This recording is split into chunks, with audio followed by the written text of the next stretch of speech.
Le discours du Premier ministre est un fiasco total et Itzik t'explique pourquoi. Ce soir, notre Bibi national a pris la parole pour s'exprimer sur les événements récents en Israël, à savoir la vague de terrorisme responsable du décès des membres de la famille Di.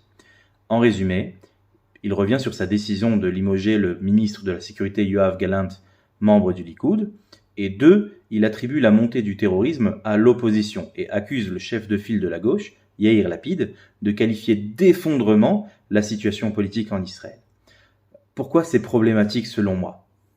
Premièrement, l'annonce du renvoi de Gallant avait été réalisée suite à sa prise de position modérée concernant la réforme juridique. Promis, on va parler de la réforme juridique, on va en parler bientôt et on va en parler beaucoup. Il avait en effet déclaré qu'il était plus sage, selon lui, de ralentir le processus de réforme quand un mouvement de réservistes avait laissé entendre qu'il refuserait de servir si la réforme passait.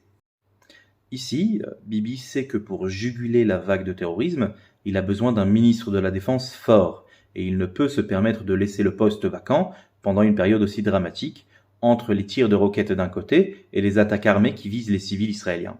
Malheureusement pour lui, il envoie le signal d'un homme acculé, aussi bien à ses opposants politiques sur l'échiquier qu'aux membres de son propre parti, toujours à l'affût pour l'après-Netanyahou, dirait-on. Mais le pire, selon moi, c'est le manque de prise de responsabilité dans le cadre des attentats.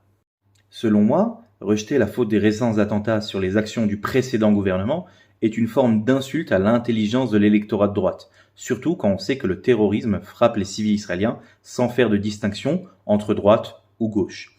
En tout cas, la réaction de Naftali Bennett, ex-premier ministre, ne s'est pas fait attendre. Il dit, et je cite, « C'est honteux !» Allez, abonne-toi pour ne rien rater de ce qui se passe en Israël.